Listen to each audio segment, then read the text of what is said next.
सोचो एक ऐसा अपार्टमेंट जहां अंधेरा होने से पहले हर दरवाजा कसकर बंद कर दिया जाता है। कोई भी इंसान बिना वजह अपने कमरे से बाहर नहीं निकलता। यहाँ रहने वाले लोग एक एक करके खतरनाक मॉन्स्टर्स में बदलने लगते हैं। वे पहले इंसानों का रूप धरते हैं, लोगों से दरवाजे खुलवाते हैं और फिर उनका बेरहमी से शिकार करके सारा खून चूस लेते हैं। सुबह होते ही वे फिर अंधेरे में गायब हो जाते हैं। इसीलिए रात ढलते ही पूरा अपार्टमेंट खुद को कमरों में कैद कर लेता है। लेकिन एक दिन कुछ नए लोग इस अपार्टमेंट में रहने आते हैं और उन्हीं में से एक ह्यूनसू होता है। लेकिन उसे जरा भी अंदाजा नहीं था कि उसने रहने के लिए दुनिया की सबसे खतरनाक जगह चुन ली है। पहली ही रात जब वो सोने की तैयारी कर रहा था, तभी बाहर से उसे एक अजीब और डरावनी आवाज सुनाई दी। उसने हिम्मत करके दरवाजा खोला और बाहर देखा तो पूरा कॉरिडोर नूडल्स के बिखरे पैकेटों से भरा पड़ा था। तभी उसके सामने एक खौफनाक नजारा आ गया। एक बिल्ली का कटा हुआ सिर लुढ़कता हुआ कोने से बाहर आया। फिर एक खून से सना हाथ अंधेरे से बाहर निकला और उस सिर को वापस अंधेरे में खींच ले गया। यह खौफनाक मंजर देखकर ह्यूनसू बुरी तरह घबरा गया। वह तुरंत अपने कमरे में भागा और कंबल के अंदर छिप गया।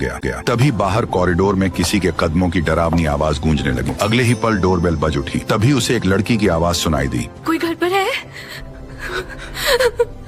प्लीज मेरी मदद करो। मदद की पुकार सुनकर ह्यूनसू धीरे धीरे दरवाजे की तरफ बढ़ने लगा। कैमरे में उसने देखा कि एक लड़की दरवाजे के बाहर खड़ी थी। वह रोते हुए कह रही थी कि उसकी जान खतरे में है, कोई रहस्यमयी चीज उसका पीछा कर रही है। इसलिए वह बार बार दरवाजा खोलने की गुहार लगाने लगी। ह्यूनसू ने पहले उसे शांत रहने को कहा, फिर उसने पुलिस को फोन लगाया, लेकिन फोन में बिल्कुल भी नेटवर्क नहीं था। ह्यूनसू ने लड़की से कहा कि पहले अपने दोनों हाथ दिखाओ। ये सुनते ही लड़की का चेहरा अचानक बदल गया। वह बुरी तरह तिलमिला उठी। अगले ही पल उसकी नाक से खून बहने लगा और फिर वो पागलों की तरह ह्यूनसू के दरवाजे को पीटने लगी। लेकिन तभी ऊपर से तेज म्यूजिक बजने लगा। आवाज सुनते ही वह रहस्यमयी लड़की उसी दिशा में चली गई। उसके जाते ही ह्यूनसू ने एक झाड़ू उठाया और तुरंत बाहर निकल आई। उसकी मुलाकात सेंग नाम के एक आदमी से हुई। उसने उससे फौरन पूछा कि क्या तुमने एक अजीब सी औरत को देखा है? लेकिन सेंग कुछ बोल पाता उससे पहले ही ह्यूनसू अचानक बेहोश होकर जमीन पर गिर। उधर जीसू अपने कमरे में गाने की प्रैक्टिस कर रही थी। तभी उसे दरवाजे पर दस्तक सुनाई दी। जैसे ही वह दरवाजा खोलने बढ़ी तो सामने उसे एक डरावनी औरत खड़ी दिखाई दी। वह लगातार कुछ बड़बड़ा रही थी और जोर जोर से चीख रही थी। फिर अचानक उसने पूरी ताकत से दरवाजा पीटना शुरू कर दिया। उसके जोरदार हमलों से लोहे के दरवाजे पर गहरे निशान पड़ने लगे। डर के मारे जीसू ने तुरंत पास रखा बेसबॉल बैट उठा लिया। लेकिन